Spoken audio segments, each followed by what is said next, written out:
Last week on Gleeboot, we forgot to talk about this, but we saw the flashback to when Blaine was hooking up with this guy and cheating on Kurt, and the guy was like, "Are you mad that I don't look like my profile picture?" Which was a profile picture of a lighthouse, because for all we know, Blaine fucked a lighthouse. But now we know it was a person who was embarrassed they didn't look like a lighthouse. And that's what you missed on Gleeboot. Gleeboot. That's a perfect recap. I love that. Oh man. Actually, you didn't miss that on Gleeboot because we never talked about it. Amazing. I didn't even put that together, actually. I forgot about the lighthouse picture thing. I'll never forget it. Welcome back to Gleeboot, the show where we get drunk most of the time and talk about rebooting Glee. I'm Cullen. Alyssa. Hannah. I have a different name on Zoom. And today we have a special guest, the only person that used to ever call me Mullen, my cousin Jane. Hi. Okay. Wow. Deep family secrets. I need to hear this. What's happening? No. I have a reputation to maintain. You can't have people knowing she was a toddler. No. Oh, that's It amazing. interferes with my cool factor, obviously. Oh, I don't have a cool factor. So if it makes you feel any better, I used to call my grandpa Harold, Grandpa Cheryl, till I was 13. It just came out. No, I was definitely corrected when I was able to say Harold, but I think it just stuck in my head and I just kept doing it. I see. But then when I turned 13, I was like, I think I'm too old for this. Well, I'm sure he appreciated it, though. That's kind of cute. My aunt had me call her Auntie Nay. Until for some reason she was like, okay, now you're too old for that. Now call me Aunt Renee. And I was like, okay. You're the one who chose your name. I don't. That's really funny. That's the kind of parent I want to be. I want to be like, okay, you're going to call me this. And then at a certain age, I'll be like, okay, now you call me this. And then when you're 18, you call me Hannah. We're no longer related. In the head. Yeah. That's funny. So today it is 8:30 a.m. in Los Angeles. So yep. Alyssa and I are not drinking any alcohol. Oh. It is 11:30 a.m. in Florida, and I found this Blue Moon light sky citrus wheat brewed with tangerine peel, 3.6 carbs, 95 calories. I think it's beer. That's what I have. Interesting. I like the fact that you don't know for sure if it's beer. I think it is because it's Blue Moon, but it doesn't say it's like a like a seltzer or anything, because every beer company now has a seltzer and it's weird. I think it's their new light beer. They've been doing that recently. If you want a beer, but you want a low cal beer and you don't want a seltzer. Yeah, it's definitely not as heavy as Blue Moon, even though Blue Moon's not really that heavy. It's definitely a lot crisper. But yeah, it's pretty good. Nice. I just have a cup of coffee. Valid. Nice. Also nice. I work later. I can't be drinking. Yes. Drank way too much last night. Pretty sure I might still be drunk. So that is. Oh, this is gonna be a fun episode. So, Jane, what is your journey with the show Glee? So I never really made it past the first season. If I'm entirely honest, I think I had to take the ACT, and I got distracted. And then also I got irritated with the song choice. I think I just didn't like it. And then there's just so much journey, so much journey on the show. And it's like we hadn't heard of anybody else. So I kind of stopped watching. And then I would also, I'm on TikTok. I see the train wreck that people post, like, have you seen this nonsense in the show? So that's where I'm at. And then I think I especially stopped paying attention when it got to the point where they all like graduated, but then kept coming back to high school. And it's just like, oh, I know theater people who do that. Like, and then I was just like, oh my God. Yeah. But that's about where we're at. Yeah, that's a valid journey. That's this episode too. Yeah, All it is. I know. Oh my gosh. I was just like, they all come back. Why? Why would you come back to high school? There's like a different brand of sadness happening. Yeah. It's like one thing to like, oh, come home and reunite with your friends. It's another to literally go back to your school. And mentor the Glee Club. Like, don't you have anything better to do? It's a long weekend. Obviously not.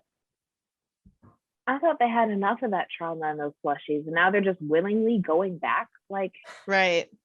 Why? Yes. So today we're talking about season 4, episode 8, Thanksgiving. Oh, before we get into that, Jane, did you take the BuzzFeed quizzes?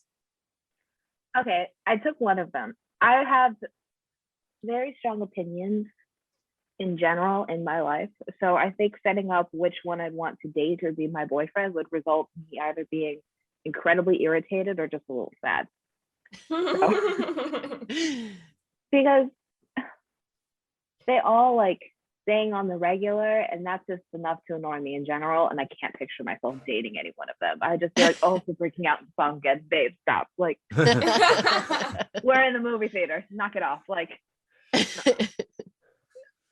but I did take which character, and I'm incredibly pleased with my answer because, in my professional opinion, as someone who doesn't sing, I think she is the best voice in the show. I got Mercedes.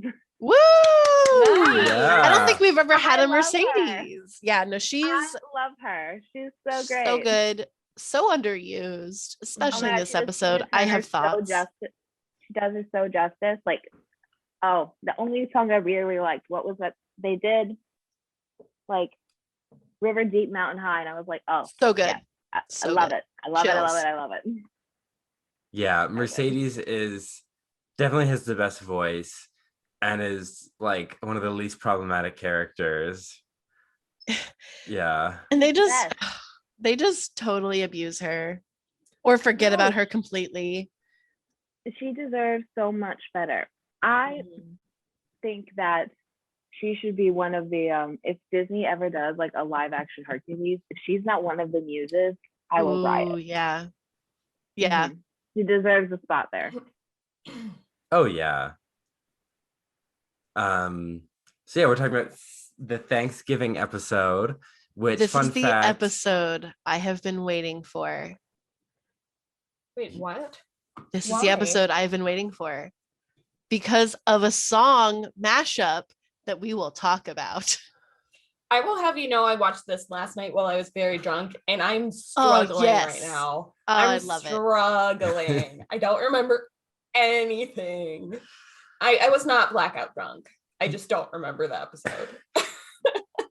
yeah, she was just like, you were very quiet as we watched it. Yeah. Yes, I was like, I don't remember the episode. Yeah. So we kind of have like two storylines. We have like the Glee Club stuff, sectional stuff, back in Lima, and we have the New York stuff. So let's talk about New York. Kurt and Rachel Vert are talking about how they're not going to go home for Thanksgiving because going home makes them feel sad, and they're going to have fun in New York, and they're going to be their best selves, whatever. That's what happens. Yeah, it's pretty, yeah. Well, the best part of that scene though is when Rachel's like, you're the only significant other I need. And Kirk goes, oh, And like, oh no, what have I done? I'm trapped. They walking down the sidewalk. Okay, Yeah. I kind of remember. Yeah, they're like hugging. Yes. While walking in New Yeah. York. Yeah. Don't they get yeah. harassed for that? You would think. Or Okay. like they're walking slow. There should be like 1,000 Oh. businessmen just walking behind them, being like, go faster. Yeah. Then you're not in New York. Yeah, the Glee version of New York is a bizarre alternate universe. Mhm. Where there's no trash on the street and it's sunny all the time. Yeah. Yeah. And so then because Rachel's applying for the winter showcase at NIADA. Kurt applied for NIADA on Vogue.com stationery to try and get their attention. I still don't know why, because I really want him to just stay at Vogue and embrace his fashion sense. Didn't what's her name literally be like, you should go to fashion school? Like, yeah, something like that. I don't know. And then Rachel is in dance class and Brody walks in and he's like, Cassie July didn't feel like being bothered by your mediocrity. I think she's just hungover / they didn't want to pay Kate Hudson today. So we're gonna dance. And Rachel's like ignoring him and he's like, why are you ignoring me? And she's like, you slept with my mortal enemy. And he's like, you blew me off. We're adults, we make adult choices. This isn't high school. I'm glad they had to remind us. Yeah, because it was looking a lot like high school for a second.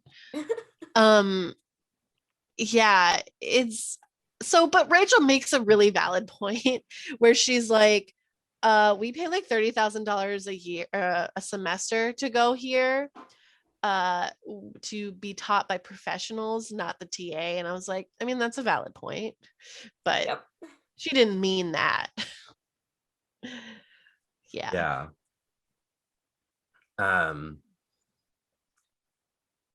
Yeah, so they're dancing and then he basically is like, oh, your Thanksgiving sounds sad because you can't cook. And he's like, I'll come over and cook for you. And she's like, okay. Yeah, because he's like, don't be one of those crazy girls who expects me to read their mind.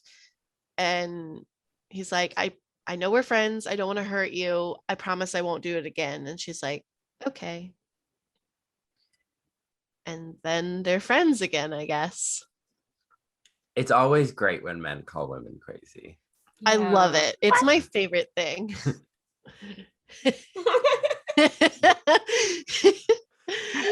Jane's just jaws on the floor. Okay, A, who named Rick and Brody? B, good point. Why? And I forgot that Kate Hudson was in it. Was she better than this? Oh my god. Oh my god. Oh my god. Yeah. But yeah, so Brody happened. Yeah, it felt like a very weird conversation. Like petty. In the middle of class, too. Yeah. He's supposed to be teaching, and he's taking these like 3 minutes to talk to her. And also, like, other people could, like, what I want to see is like the other pair next to them listening, be like, he fucked Cassie. Oh my god. Like, that's what I want to see. That would be amazing. That'd be the only realistic part of the show. Like, yeah. Like someone should make an off-brand like Gossip Girl website for like, oh my god, he fucked this girl, and just to keep track of all this nonsense. I can't believe someone didn't do that.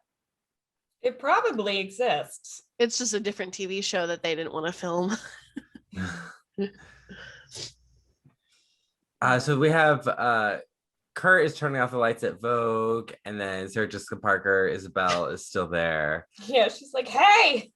And he's like, oh, I thought it was the last one. And he's talking about, oh, what are your Thanksgiving plans? And she's like, I used to go to Gore Vidal's house, but he recently died. So I'm just going to get some turkey pizza. Ew. Yeah, I don't think I'm I'm into that. And he's like, oh, you can come over to Bushwick with me and my roommate for Orphan Thanksgiving. And she's like, oh, Bushwick, a rustic Thanksgiving. I also don't like they call it Orphan Thanksgiving because they're not Don't they have technically like, orphans. don't They they just have parents that they didn't can they go just home to? they just decided not to go home, which I think Yeah. is a Yeah. smart decision because it's expensive. And then these other But that's not why kids- they did it. You know Right. that Yeah, right, right. they've already like randomly bought plane But tickets. it like, brings up the point that like the other kids that we'll talk about later left Chicago, Connecticut, which is where Yale is, I think, Los Angeles, Kentucky, to come to Ohio for a long weekend, and then they have to go back to school. well, I don't even go home for Thanksgiving now. Like it's my Yeah. favorite holiday and I don't go home because it's expensive. Yeah, and I just like, why would you waste Well, that money? Aren't they like freshmen in college by this point? Around Yeah. that age? Yeah. Obviously, like for some of them, I think their parents would fund the flight or fund the train ticket to see their kids. So in addition, but they're not going to talk about that because that's not like fun and ooh and drama filled. Instead of just being like cut to scene of Quinn's mom. They Like, couldn't "I got have the a train ticket, kiki come if home they and hang out." Like, did that. They couldn't have a kiki if they did that. I don't understand that song. I don't get it. I don't think anyone talk about does. Turkey lurkey kiki.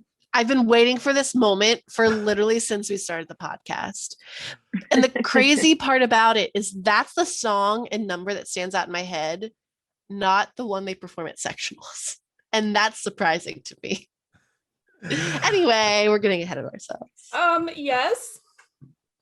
So they're getting ready for so then Isabel asks Kurt, like, hey, have you talked to your ex-boyfriend? And he's like, he keeps calling to say he's sorry, but I just want to move on. And Isabel's like, sometimes accepting an apology or having your apology accepted is the best way to move on. That's really good advice. That's some serious Carrie Bradshaw advice right there.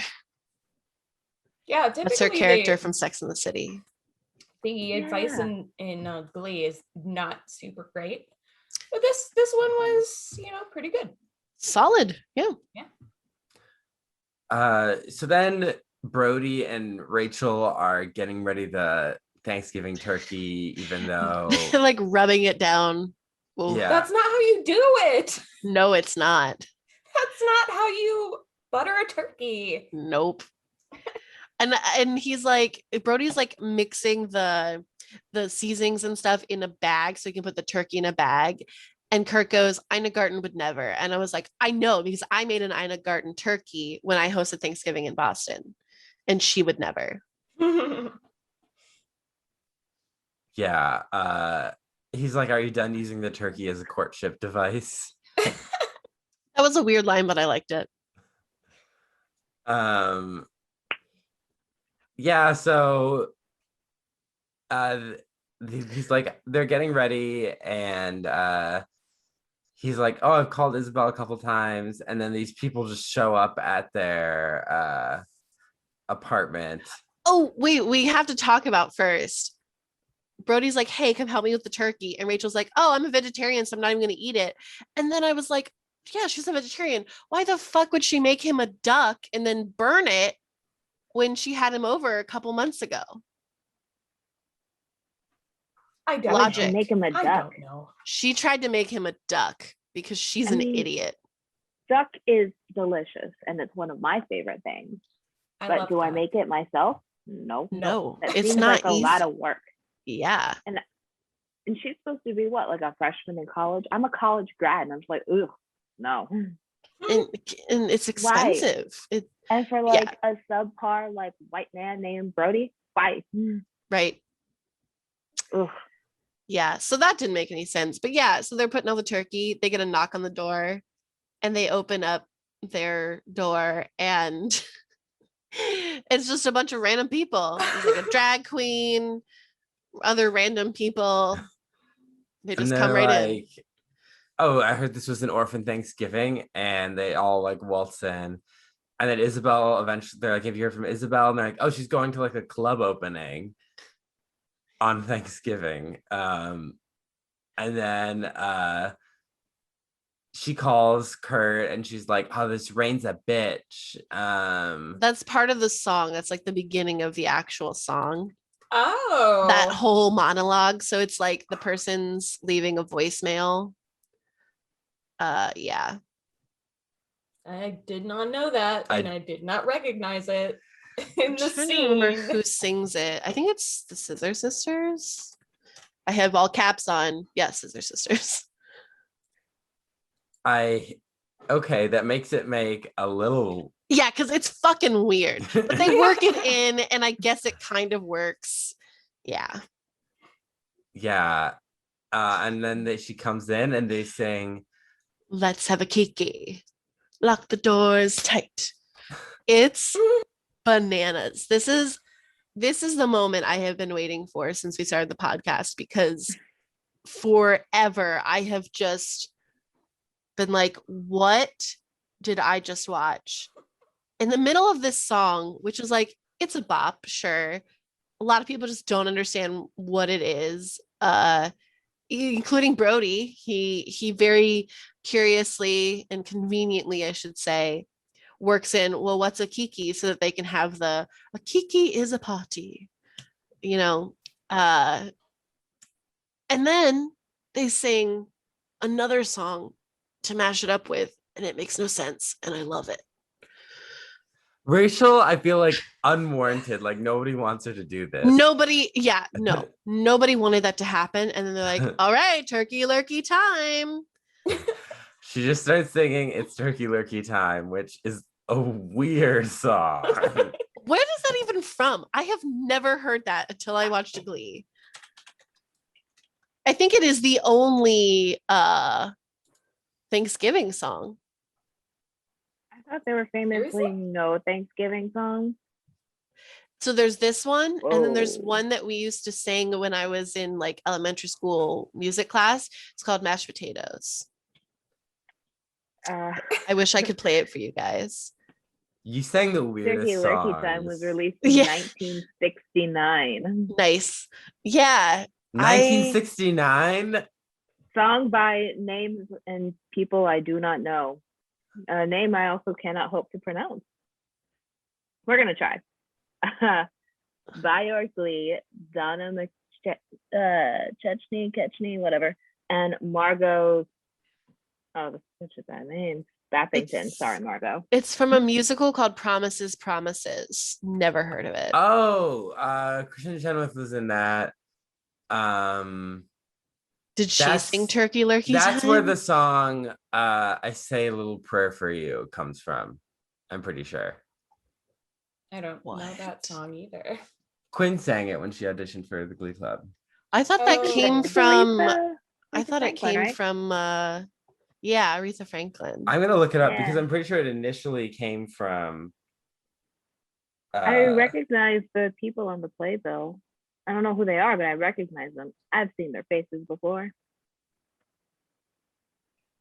Musical numbers. I Say a Little Prayer, yeah. Oh, looks like it was a song. Kristen Chenoweth. So it was written by Burt Bacharach and Hal David for Dionne Warwick in 1967, but it was in this musical. It's the main people are Kristen Chenoweth and Sean Hayes. I don't know who that is. Who's Sean Hayes? Sean Hayes, he was in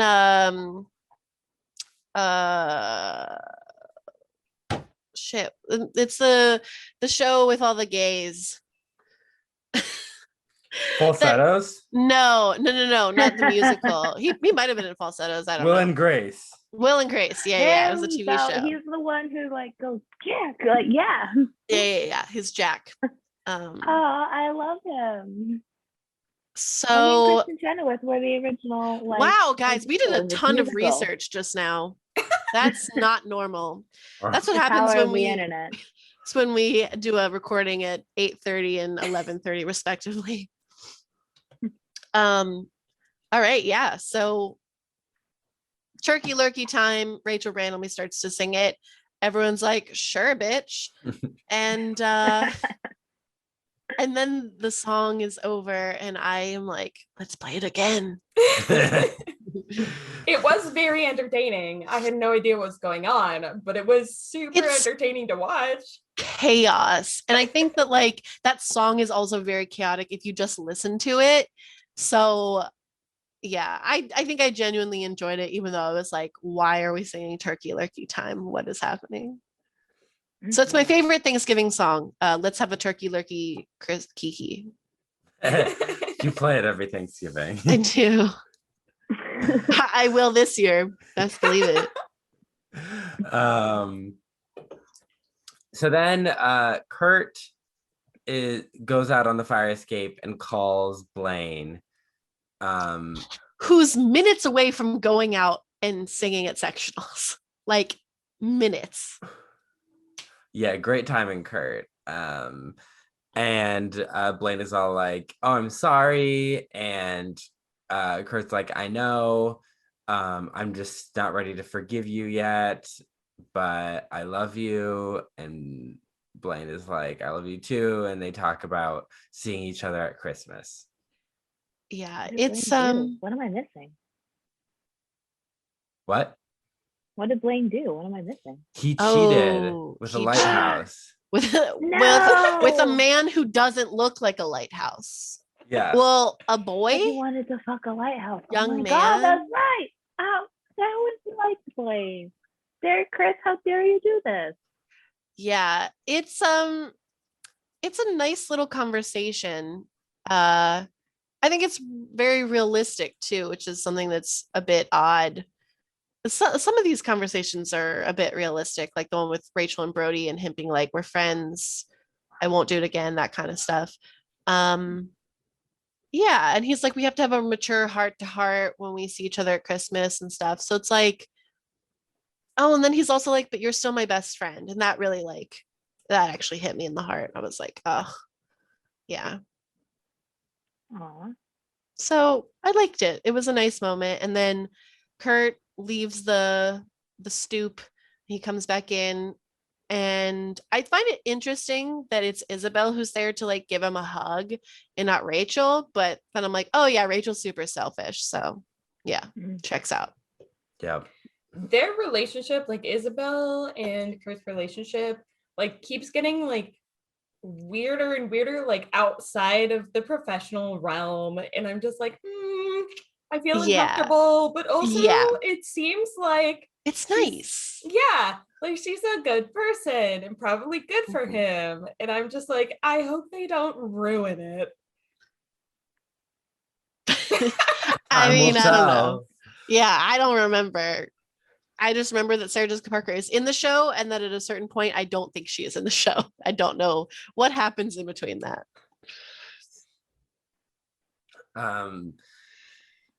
Her dress looked great, Sarah Jessica Parker. Mm-hmm. Rachel looks great. I liked the red. Red's a good color on her. Brody wore all black. Basic bitch. Yeah.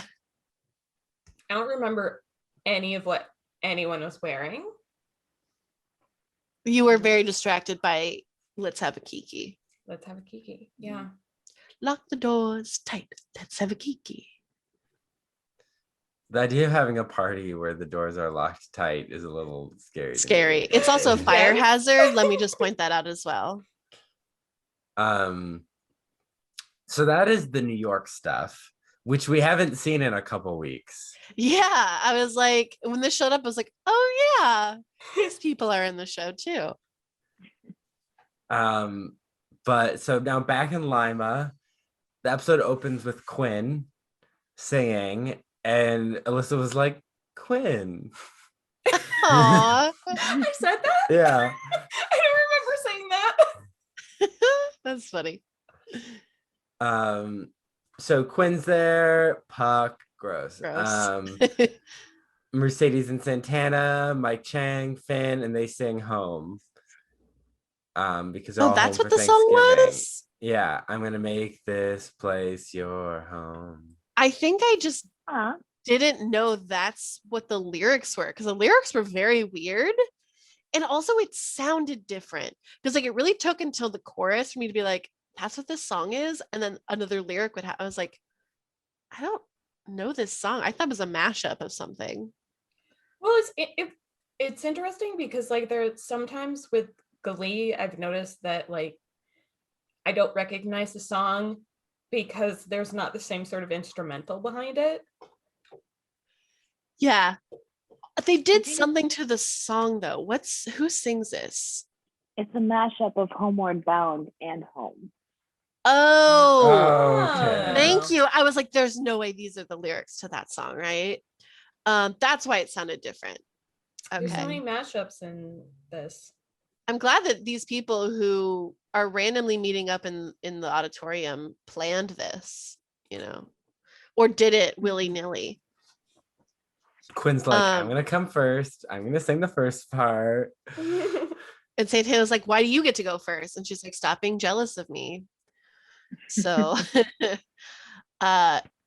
yeah, I just think it's kind of strange that like Puck would come back for Thanksgiving unless he's staying all the way through Christmas or Hanukkah, because he probably doesn't celebrate Christmas, because otherwise it's just a waste of money for him to just come back for a long weekend, go back to LA and come back for the holidays. I don't know. Yeah. Oh, and they do their group hug on stage, which is where the give for our thank you email goes. That's where that came from. Ah. I didn't know until I saw it and I was like, oh yeah, look at that. So they hug, and they're like, oh, we're all home. And then they all go to Breadsticks and they're all talking. They're like, oh, who's heard from Kurt and Rachel? And Mike somehow knows that Blaine's been texting Kurt, but Kurt hasn't been texting him back. That's really strange. How does he know this? And so basically they're like, let's focus on the people that are here. And Quinn is like, yeah, Rachel and I we'll email each other. She keeps telling me to visit New York, but I'm busy trying to maintain straight A's and joining Yale's all-female secret society. Yeah. Sure. With Hillary Quinn Clinton and reminds me of, Jennifer like- Beal. Quinn reminds me of like, okay, I don't know if you have seen Gilmore Girls, but she reminds me of like Logan Huntsberger just a little bit. Yes, she has some Logan energy. Yeah. Did you guys hear that? What did she do? She just went. Pay attention to me. Yeah. So then they're just like talking about, I don't know, like just being back from whatever. Yeah. And then Finn's like, I have a favor to ask you guys. And he sets them up as mentors to the new directions. Nude erections. He's like Jake and Puck, Mike and Ryder, Mercedes and Wade, and Brittany's like, I knew Mercedes was cloned. Okay, but like, can we talk about that? None of these pairings are, what's the word? Like interesting. They're all very like, I expected this. Yeah. Yeah. Santana and Marley, and Kitty and Quinn. God, could you imagine if it was Rachel and Marley? Ooh, that would have been. Ooh. There will be blood. Yeah. So then they're talking about for sectionals. Finn's like, we're gonna do Gangnam Style.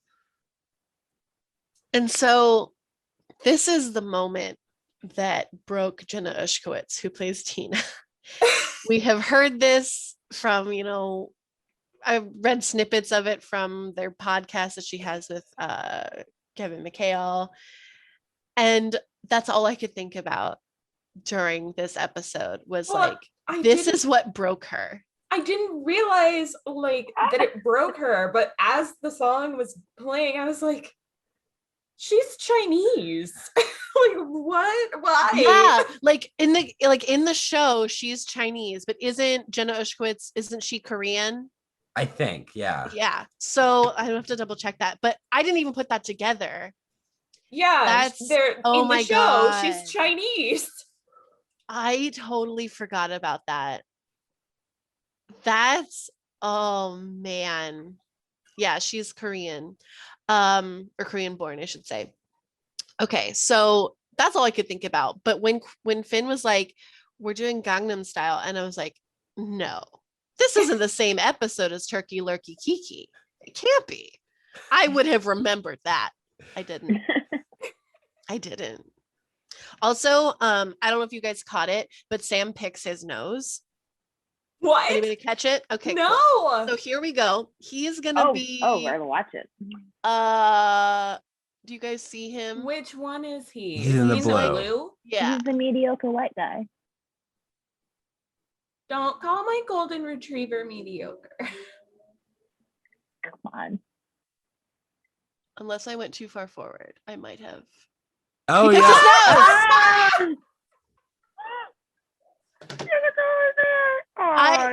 That's the point where I was like, oh no, I have to take notes.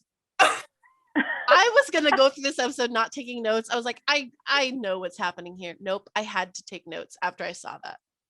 Oh my god. It's so funny. Yeah. Now the real question, was that an acting choice or was that just Cordova Street? That's a good point. I think either way, it's genius. So yeah, and so Santana's like, okay, you got a good haircut. You're doing the lame half smirk as much, but you're still an idiot. Like no one here can do that dance number, let alone sing in Korean. Like, oh my god, I forgot that the song's in Korean. Right? Yeah. I didn't even remember that until later on in the episode. But like, what's crazy is like, why would Finn allow Santana to be in the room? Because she constantly would like make fun of him and bring him down when they were together in the group. This is just going to break his like authority with the group. Like, why would you do that? He's so stupid. Many things, and smart is not one of them. Yeah, it just, oh boy. Yeah. And he's like, we'll have auditions for the dance number. Sectionals is this week, and now we're just having people audition for the dance number. Yeah. So Right, because the theme is foreign. I don't know if that was, I thought Finn just made that up. I don't know if that's an official theme because the Warblers didn't do anything foreign themed. Well, then what's the, they always have a theme. They do. Every competition has some sort of theme. But I thought Finn, when he said we're gonna do Foreigner, I thought it was just gonna be songs by Foreigner. Yeah. Oh, Foreigner sung in foreign languages. I remember now. Yeah. He should have led with Foreigner. Isn't like his whole thing like classic rock anyway? Like, yeah, he does like all the Journey, the REO Wagon. Foreigner would be up the right track. Like, why? But then I think that ended up just like I not wanted happening. to sing Jukebox Hero. I would pay to see that. Like, that'd be something. That'd be worth it. They did Jukebox Hero. Yes, they did Jukebox Hero. They did Jukebox Hero, and I missed it. It Who was sang Finn and Ryder. Oh yeah. And No, it's not worth it. Don't watch the it. dancing girls. Yeah. It's Aw. weird. Yeah, it's pretty strange. Oh, that's such a bummer. I love that song. Yeah.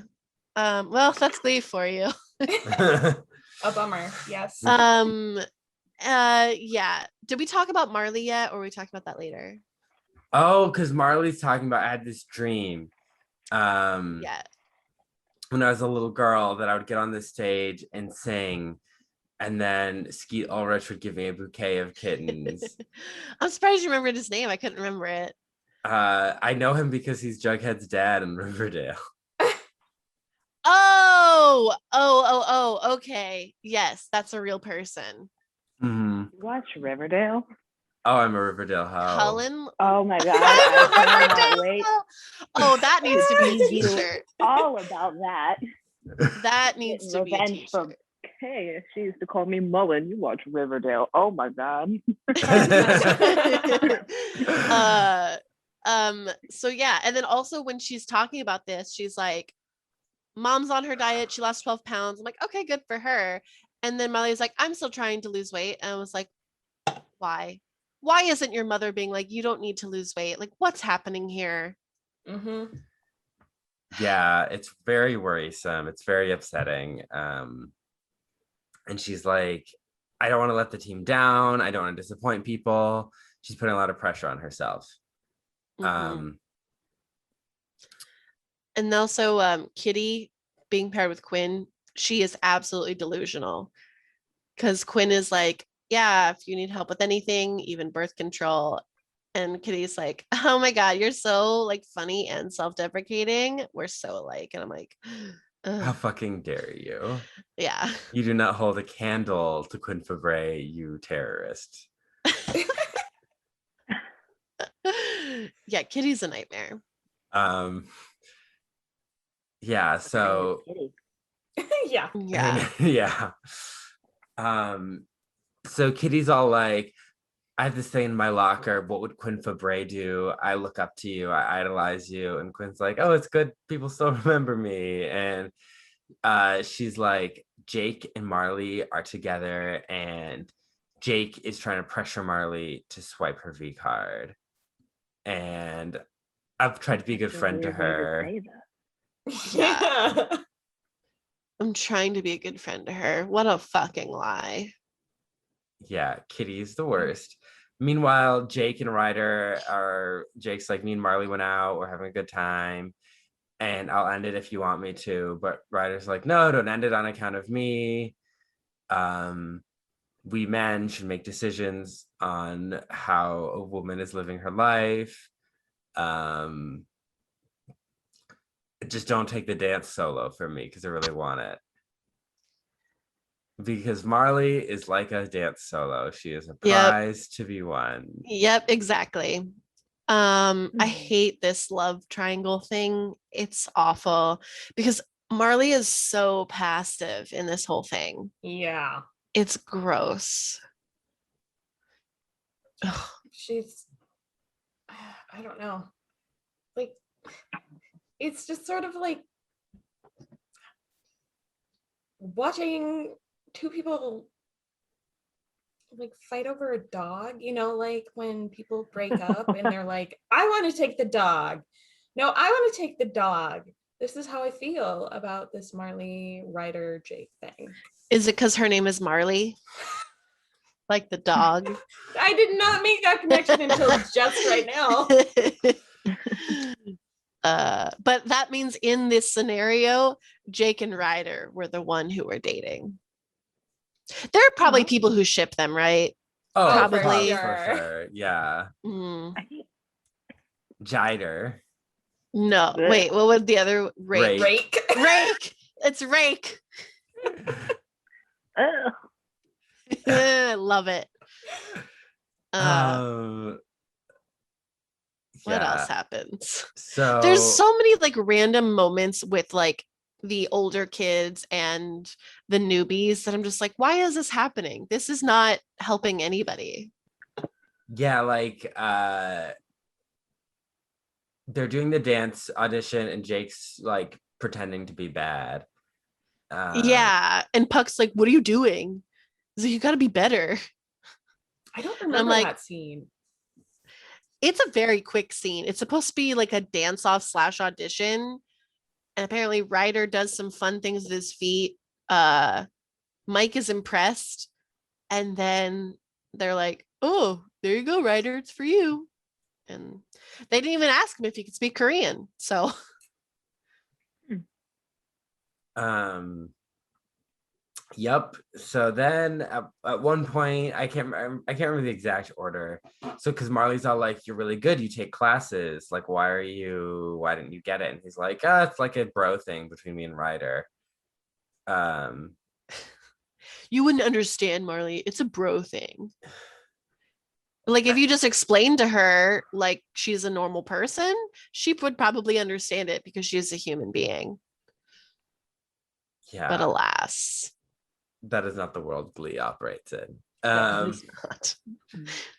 So then Jake and Puck are walking down the hall and Quinn comes up to him and Puck is like, "Oh, like the raised eyebrow, the puckered lip. This is like hand on her hip. She's is a crazy. rational, crazy Quinn. She usually reserves this for Puckermans." And Quinn is just like, "Stay away from Marley.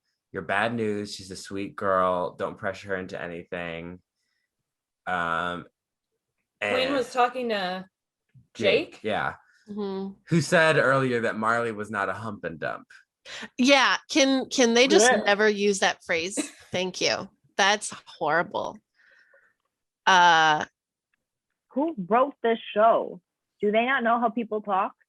It's like no, they these don't. people have put, never like, met human teenagers into an AI bot. They like put all these things into a bot, and this is what we have now. So the bot that wrote the John Wick script that was like, "We love heroic murder man," that's the same bot that wrote this script.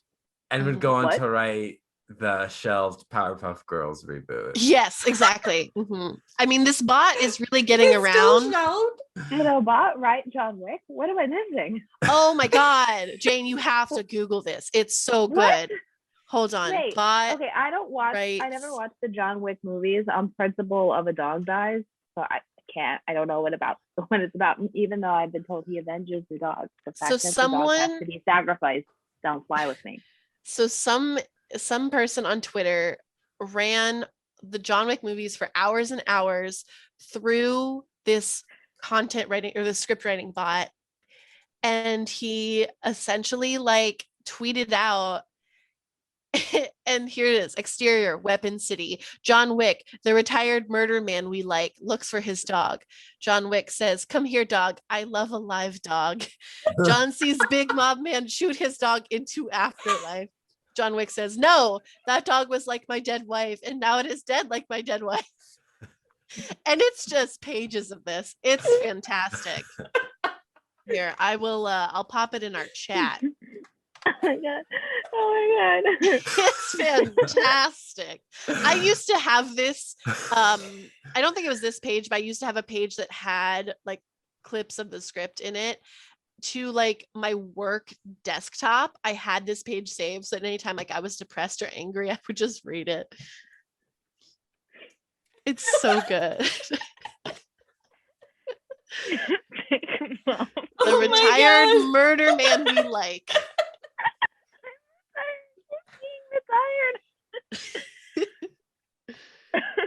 Oh my god. Anyway, save that for later. Oh my god, I work today. I Why did you give us after work? And because it's worth it in my entire life.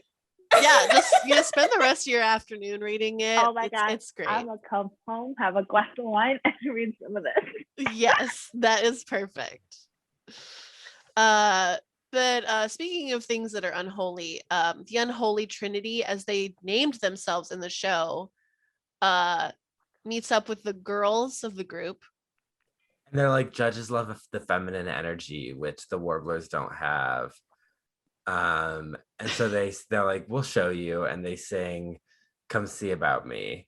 They talk about how they were so in sync that like Santana's quivering lip could tell Quinn which way they were going, how they were going to shake their hips. And I was like, what are you talking about?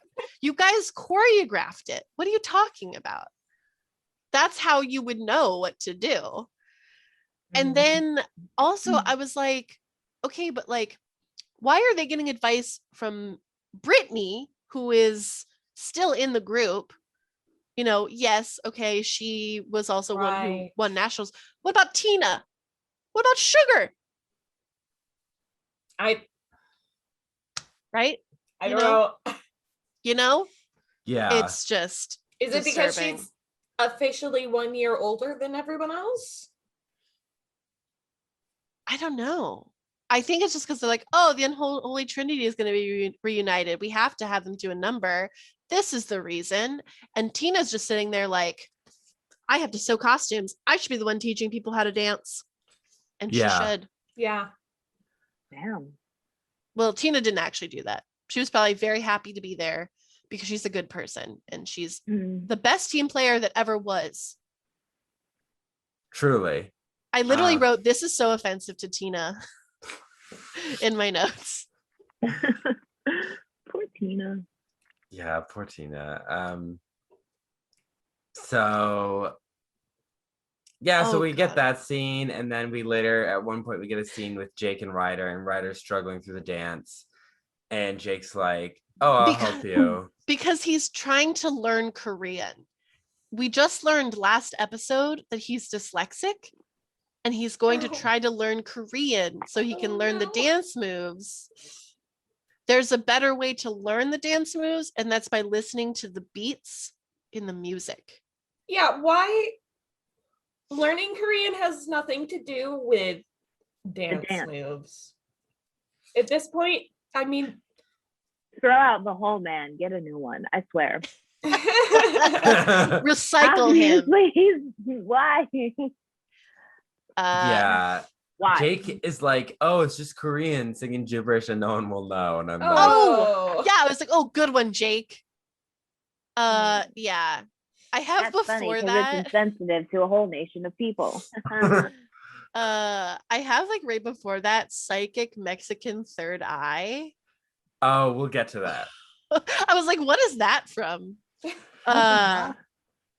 Yeah. Also, they have this weird apple pie allegory or metaphor. Do you guys remember this? Yeah, and I don't quite get it. Okay, so no, I don't remember. If I remember, it's basically, here's the gist that I got, and audience, please correct me after the fact, of course, because you're not here. I get, the thing that I'm getting from it is that Jake's like, do you always try to have sex with an apple pie before you go to have sex with a girl, like to practice? And I get that. That's the idea, because then Ryder's like, no, I always wear a condom so I don't make little apple fritters. Why can't everyone just have normal conversations? Like, and use grown-up words. If you're gonna be having sex for the first time, just be safe. Get consent, Also, wrap it before you tap it, and go nuts. Have fun. Like, why no do you talk about pie? Why do you have to ruin pie for me? Like, on Thanksgiving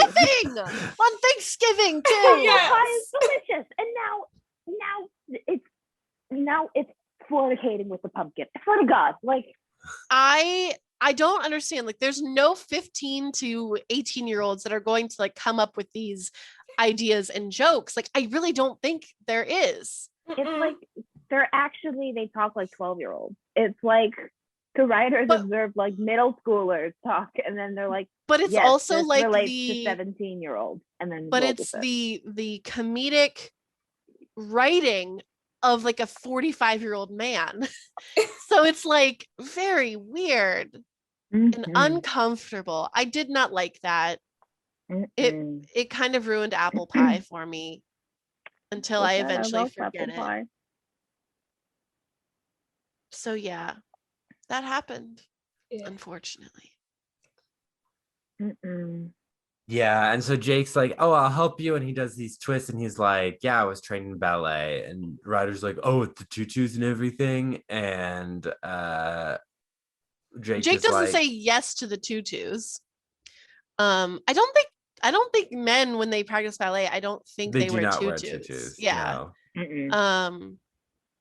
But he's like, doesn't leave this room, and I'm like, cool, bro secrets. Like, I don't know. Isn't Mike going to be training in ballet too? Like, at that school? So like, it's not a big deal. I don't understand why it's a big deal. I don't either. Because toxic masculinity. Duh. Ugh. Yeah. So so the Santana comes up to Quinn and is like, that girl Kitty is awful. Oh yeah. So she's walking into the room, Santana, and Kitty walks out and Kitty goes, "Hola." And I'm like, ugh. God, she's awful. Because Quinn was telling her to like wink at the judges and remind them of their youth. Which is Oh, gross. that's Come on, Quinn. yeah. You're supposed to be a mentor. It's not a mentor statement. And Santana walks in and is like, that girl Kitty's awful. And I'm like, yes, Santana. I think she says she's pure evil. And I was pure like, evil. Santana gets it. Mhm. And Quinn's like, I think she's sweet. And she's like, why she been given laxatives to my mentee. And then it cuts to Santana going through Marley's bag. And yeah. Marley's like, what are you doing? She's like, I'm going through your stuff. It's a mentor thing. What? And she's like, why do you have Santana's these? the only one who actually, I'm like, yeah, fuck it. Santana can do what she wants. I mean, she's established that she's a bitch. Let her do it. Like, whatever. And she's like, why do you have these laxatives? And Marley's like, oh, I don't know. Like, they've been there for weeks. I haven't touched them. And so Quinn is like, you're just you're projecting onto me. That's what my 35-year-old psychology teacher or professor boyfriend would say. Yeah. And because she's like, goes into it, she's like, yeah, he's leaving his wife because she hasn't touched him in 3 years. And Santana lays it down. She was like, oh yeah, so like you guys, he told you this in between your quickies on the couch. And I'm like, oh, I just like thought of the idea of like, okay, it's like obviously the actor who plays Quinn is like in her 20s, but like Quinn at this moment is like 18, 19, and like thinking of like her like sleeping with like a 35-year-old who's a professor. I was like, oh no, I don't like this. And Santana's like, Twitter update. Quinn is all excited about a new guy defining her life.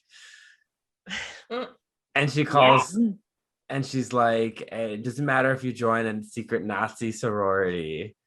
Well, you know. Yeah, and Quinn is like, you've always been jealous of me. And Santana's like, yeah, right. And I bet he's so turned on by teen moms who barely visit their kid. And Quinn slaps Santana. And then That's that Santana scene. slaps her back. And then Brittany comes in and almost says, stop the violence again. But she's just like, what's going on? Yeah. Stop the violence. Yeah. And Quinn's like, nothing. I'm just leaving. And that's never resolved. And she like floats away. That's what it looks like. Yeah. She's just like, her hands up. She's like, I'm leaving. And like just floats. And then Santana's like, Quinn always was a genius slapper. Yeah. It's So like iconic. yeah, that was weird. Makes no sense. I love That it. this is where that's where Santana said, I knew that something was wrong with Marley because of my psychic Mexican third eye. Okay. So I guess sectionals. Sectionals Unique is dressed as Unique Unique. again. And Marley's like, you're so inspirational. I wish I could be as brave as you. And then Mercedes is there to be like, yay, Unique. I've been in this episode. Yeah, exactly. What did Mercedes contribute to the group? Because Mike helped with dancing. Puck was just there with his brother. He told him that he was like, oh yeah, bros before hoes was always my motto, except it was until like after I actually knocked up my best friend's girlfriend at the time. So that's what he did. Quinn, I guess, helped Kitty. Santana, I guess, helped Marley. They helped the girls. What did Mercedes do? Where was she? Where Maybe was her visiting her wisdom? family. Yeah, she's like, I didn't come here to hang out in the school like a bunch of weirdos. So yeah, so now it's time for sectionals. The Warblers with Hunter Clarington and So- Sebastian Smythe perform. Is this also at William McKinley High School again? Didn't Not, they have sectionals and regionals last year? yeah. What is going on with the show choir committee? Like, this is just bananas. They have like the head of the train museum or the locomotive museum to judge, the obituary editor, and the clam chowder queen or something. Yeah, something like that. Also, Hunter's intro to their song, I was like, that was the thing of psychopaths. Like, I didn't like the way his eyes looked. I didn't like the way he said, like, we're the Warblers, enjoy the show. Like, I was very uncomfortable. Hunter Clarington is a psychopath. He's yes. a murderer. He grows up to be a murderer. He's a villain. He's a murderer. He is a murderer.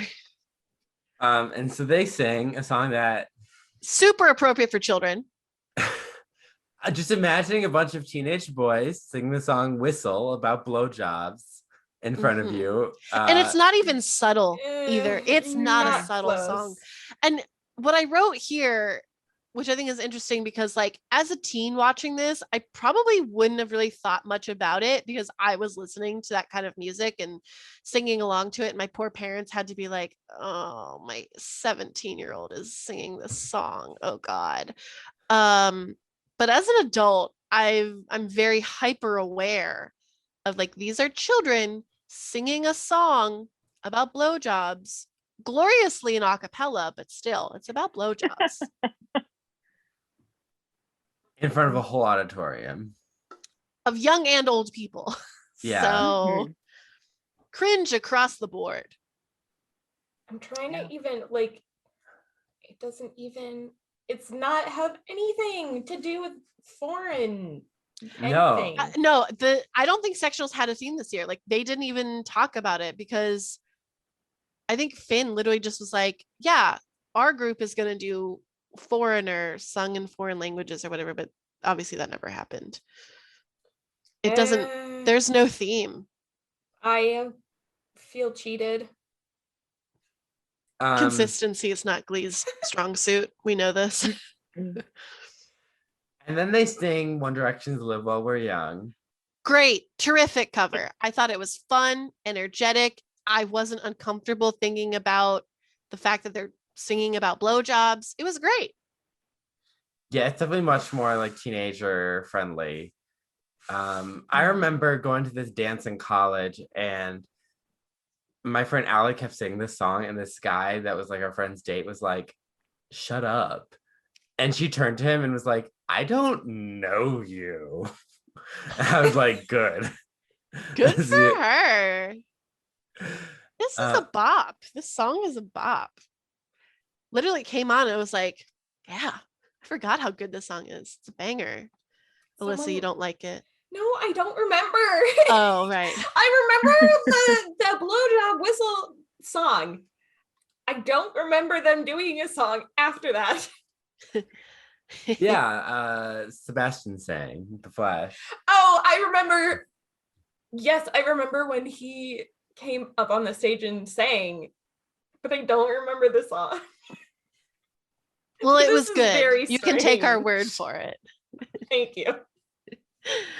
And then so I wrote after the blow my whistle thing was happening, I wrote, this is the worst thing I will ever see until Gangnam Style. And then the Mennonite, I think they're Mennonite.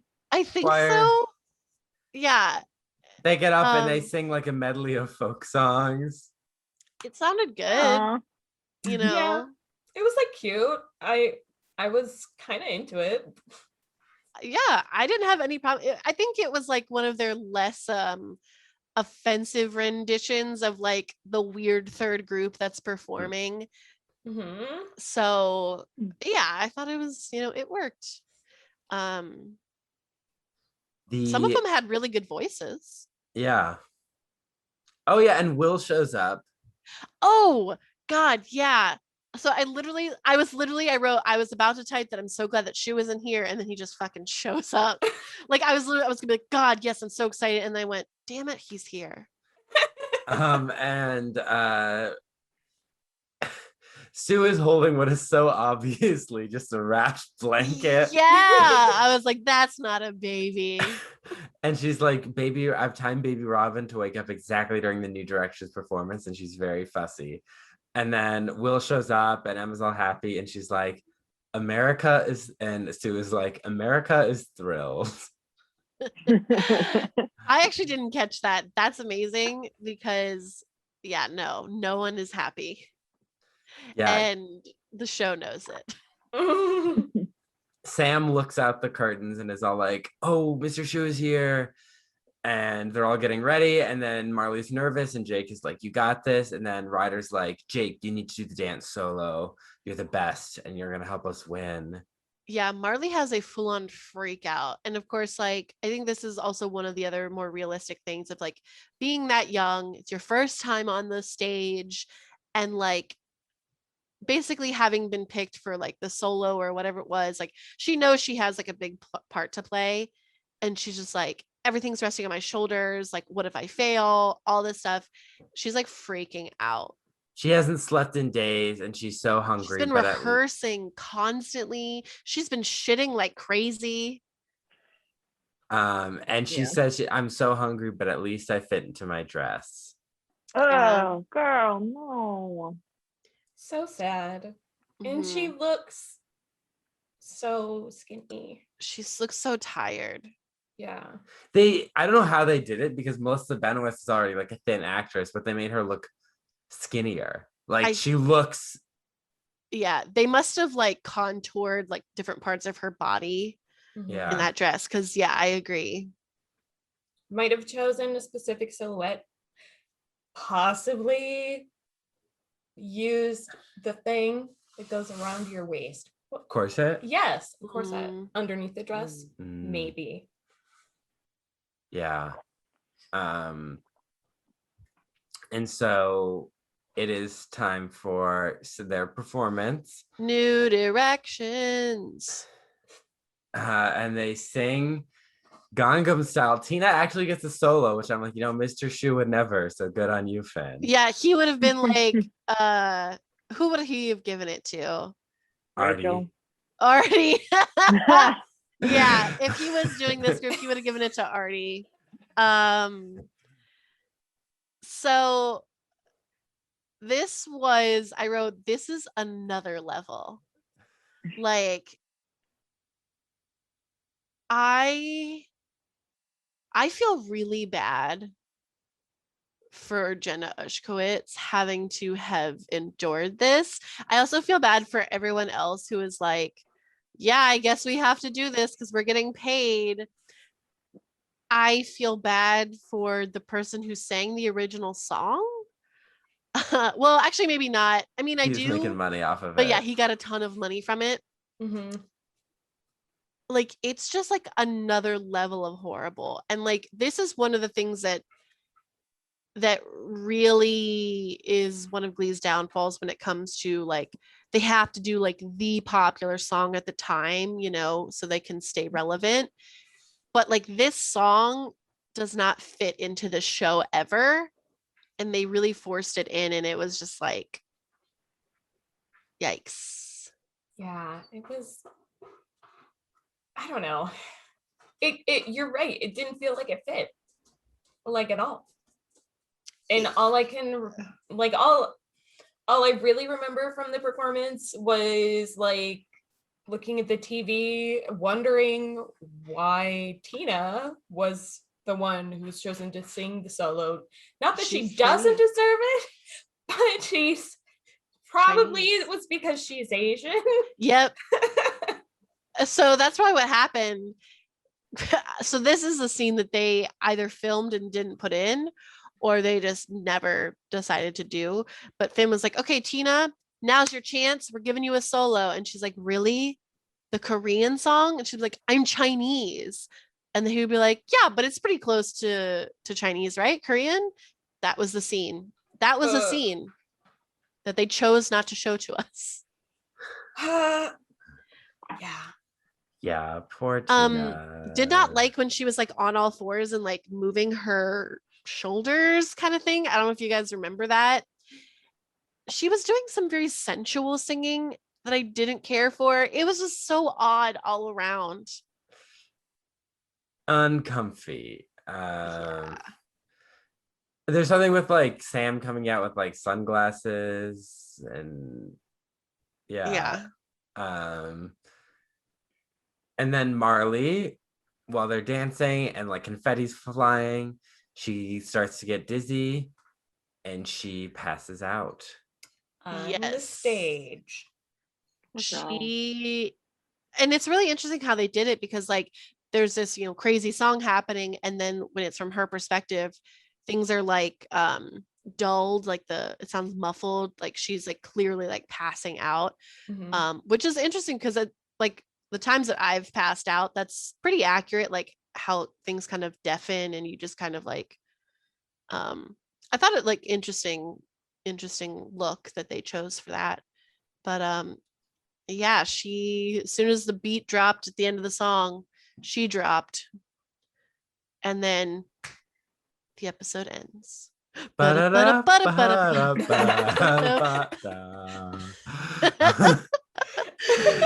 Yeah, that's what happens, quite literally. Yeah. Kitty does wink at a judge. We get that. And Quinn smiles. Quinn's Quinn's really proud. Yeah. Yeah, but poor Marley. I have a question. So one thing that, and this isn't actually really a question, it's just a statement. One thing that we haven't seen, like we didn't see in this episode, anyone's parents being like, oh, my kid's home for Thanksgiving, awesome. Or like complaining, be like, why are you going to sectionals on Thanksgiving? We have to cook all day, But another thing that I realized, like, I don't think we ever saw Bert and Carol except Finn to come back home after the army. We never saw them like, oh yeah, you can stay here. Oh, you're gonna go work at the school. That's really cool. Volunteer at the school. Oh, that's really cool.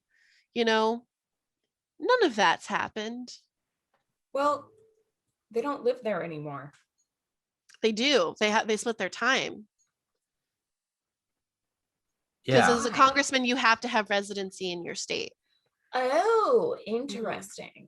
And I didn't know that district. Yeah. That makes sense. Oh yeah, no. A lot of our taxpayer money goes to funding Congress people going back and forth between their home and DC. That's a pretty decent chunk, I would assume. Yeah, where's Judy Fabre? That's what I was thinking. That's actually where it started. I was like, oh, you remember when like Quinn would do stuff and like Judy would be out there with her cured meats and just clapping. And then that's what got me to think like, oh wait, we haven't had any sort of closure with anyone's parents, especially Finn's parents. Is it because they're like officially a quote unquote adults now? So I guess they don't. Also, the parent. Where is Sam living? Where is he living? We don't know. That is a question I will have forever. Yeah. Poor Sam. So I guess that's the end of the episode itself. So that means it's Tina time. Okay, might shock you. I didn't count her lines last time. What? Did she have any? She had one. And then all of Gangnam Style. Yeah. What was her one line? I don't even remember. It was something basic like, what's going on? Or I'm trying to think what happened. I don't remember. Well, good for her, I guess. She gets one line and then a song that technically in the episode is very offensive to her because she is Chinese. And not all Asian cultures are the same, nor are their languages. Yeah. Oh boy. So now MVPs and LVPs. Jane, who is your least favorite character this episode? I don't know. I mean, they're all kind of idiots. Oh, maybe the little blonde gremlin who was like drugging Supergirl. Kitty. Yeah, What's her name? Kitty. Kitty. Yeah, I pick blonde Kitty gremlin. every week. Irritated me. She is irritating. I don't like her. Yeah, no, I'm going with Kitty too. She was just she didn't really have a lot of screen time, but every moment that she was there, I was like, I hate you so much. Yeah, she's still clearly like in her bullshit, just like helping fuel Marley's eating disorder. She's starting rumors about Jake and Marley's relationship, which don't seem to be accurate. They seem to be like very nice to each other. Yeah. Yeah, so Kitty's on some other shit. Mm-mm. I think I'm actually gonna go with Quinn because I think her decisions and being in a relationship with her professor is not good. And Wasn't that supposed to be like edgy Quinn's thing when she had like pink hair and she dated a guy who was like 40 over the summer Yeah. before she turned into like a crazy kidnapper lady? yeah. Quinn's gone through many stages of evolution. Yes. And I just was like, She's like a Pokemon. You made it to Yale. You were doing so good. And then like, Yeah. Why? Yeah, why? Why would you do that? You're at Yale. You have so many better things to do. Whatever. I think I'm going with Marley's mom Okay. Valid. because Yeah. she's projecting her insecurities about her weight onto her daughter, and her advice is don't blow it. Right. Oh, yeah. Not like, oh, you're going to be great. She's not being very supportive that we can tell. She's just like, don't blow it. Marley needs more right now, and I can't pick Kitty every week, and I've picked Kitty for the Every past like week. 4 weeks. Yeah. Yeah, I'll second that too. Like she's like no parent is perfect. Parents try their best, but yeah, there's like some serious shit that needs to go down between Marley and her mom. Yeah. So MVPs, Jane, who is your favorite character? God, I don't know. They all suck. I guess the one who sucks at least a little bit, I don't know, didn't even do anything that isn't problematic or just fucking annoying. I mean, see, this show irks me because I don't like people who break into songs. They irritate me. So this whole show irritates me. Well, you know, I'll knock a whole group of people. I did theater as a kid, and I was just like, oh, Jesus Christ, the whole time. So, like, you know, I have this show just rubs me the wrong way many a time. Oh, who do I just fucking hate? What about Kurt or Rachel? They really didn't do anything. Leah and Michelle just Yeah. I can't get behind a lot of, I don't know why. Maybe it just irritates me also. They all irritate me. Who doesn't say anything and is just chill the whole time? Oh, Mike. I like Mike. Perfect. Anyway. That's a great answer. He just hangs out. He's a great dancer. Yeah, That's all I got.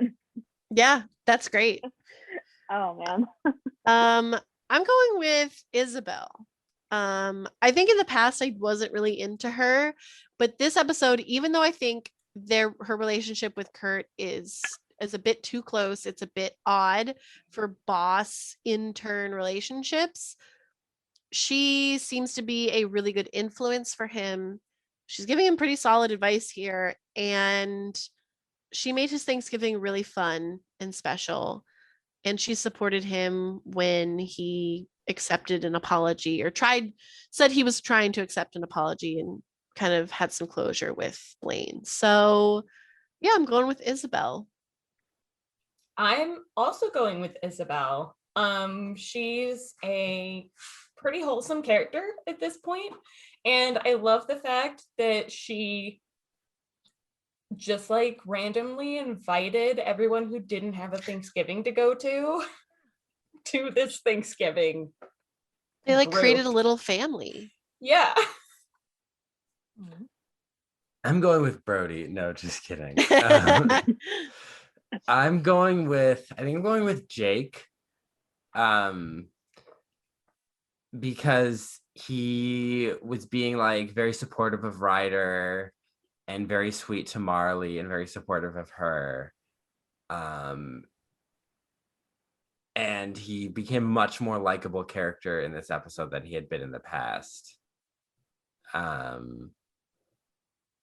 I'm going with Jake. Yeah. He was like he's surprisingly become less of a jerk over the past few episodes he's been here, because I remember when he first got here we're like, oh, he is unbearable. But yeah, he's kind of come into like he's turned out to be a pretty decent, okay person. He retired the Razor scooter. Razor scooters are fucking awesome. I wish I had one as an adult. Silence from everybody. It's like, okay. I used to have one, but I don't wish that I still had it. Why would you succumb yourself to that torture when you accidentally smack yourself in the ankle with True. that monstrosity? Oh, or like the True. shame. That's just Ooh. painful. It's like, Yeah. it's just a permanent injury. It'll always hurt. It'll always hurt, whether it's physical or emotional. Amazing. So songs. This episode we have Homeward Bound / Home, Come See About Me, Whistle, Live While We're Young, Let's Have a Kiki / Turkey Lurkey Time, and Gangnam Style.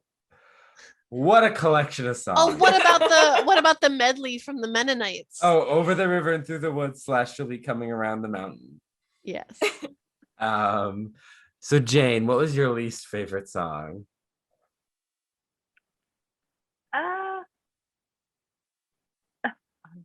All of them again. Okay, nope. It's a tie because I already just don't like the song Gangnam Style just as a base thing, not my thing, and I can't get past Turkey Lurkey Time. I'm so sorry. It's too much for me, and it should be the kids singing about like blowjobs and whistles, but all I can remember is me in 5th grade getting down to Flo Rida like in this like playground because Lo had come out, and I was like, okay, I don't know if I can speak on this because I definitely sang some very inappropriate songs as a kid and thought it was fine. So from the perspective of high schoolers picking the song, like, yeah, they would, but I can't get past Gangnam Style and poor Tina singing this song. That's so bad. Oh my god. Yeah, that. Yeah, no. So whatchamacallit, Turkey Lurkey Kiki didn't even make it to my list on either side. It's very in the middle. Yeah, mine would be a tie between Gangnam Style and Whistle, comes in higher because it's so just uncomfy. But yeah, like I think the thing is that like as an adult, I'm like, this is unforgivable. But then like as a teenager, I've been like, yeah, this makes sense. I love this song. Because I used to listen to this song and now I can't anymore. I have been scarred. I am also going with Whistle. I remember sitting on the couch and just sort of like taking it in and like coming to the conclusion that yes, it's definitely about blowjobs and I don't want to be listening to it. Yeah. And that was my reaction last night while drunk. So I'm going with Whistle. I can imagine this episode is like much worse when you're drunk. Yeah. I'm going with Whistle too. I hate Hunter Clarington.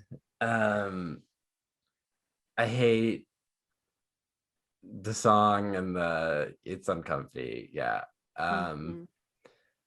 So Jane, what was your favorite song? This is a rough episode for favorite song. Yeah. Yeah. I'd say either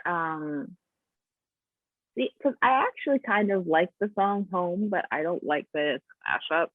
So I guess the One Direction one. I mean, I never liked One Direction, but I like Harry Styles. So we're gonna go with Live While We're Young. That's fun. It's a poppy song. You can still like get lit to that nowadays. Like, it's fun. Yeah, I was getting down to it. I was like, this is a pretty decent cover. Also, I think Sebastian the Flash, I think he did a really good job. Yeah, I'm going with Live While We're Young. It's a bop and it didn't make me cringe. Yeah. Nice. That's the low bar I set for the music. Is not making me cringe. I'm going with Let's Have a Kiki. Turkey Lurkey time. Turkey Lurkey time. That's valid. That's valid. It just was so bizarre. It made an impact on me. Wasn't necessarily like positive or negative. It was just there. It happened. Yes. I enjoyed watching all of the random people in the apartment doing like a flash dance. Like, yeah. Somehow they all knew the moves. How? We don't know. yes. Glee magic. Glee. Yes. Glee magic. Glee witchcraft. Glee nonsense. I'm going with Live While We're Young too. It's fun. I like that song.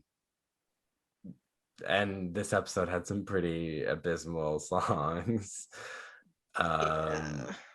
Yeah. So that's what I'm going with. Very nice. So that brings us to the end of our episode. Jane, thank you so much for coming on. Yes, thank you. Anytime. Yeah. Do you have any social medias you'd like to plug? Oh, no. I'm not really on social media anymore. That's valid. I kind of got drunk and pissed at Mark Zuckerberg and deleted everything. That's very valid. With or without alcohol, that's valid. So Gleeboot, you can find us on Instagram, Twitter, and TikTok. We are at Gleeboot Pod. And then we're also on Tumblr, gleebootpod.tumblr.com. You can follow me on YouTube at your boy Ryan and Instagram and TikTok at your boy Ryan99. And you can follow me on Instagram at A.M.Swearingen. SWEARINGEN.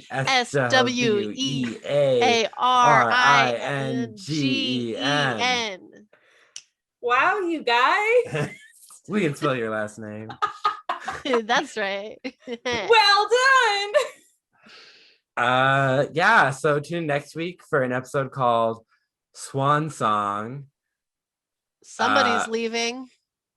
Or turning into a swan. Or turning It's Natalie Portman. She's making a guest appearance. It's gonna be great. Jane, again, thank you so much for coming on. We hope you had fun. Bye everybody. Bye. Bye. Bye.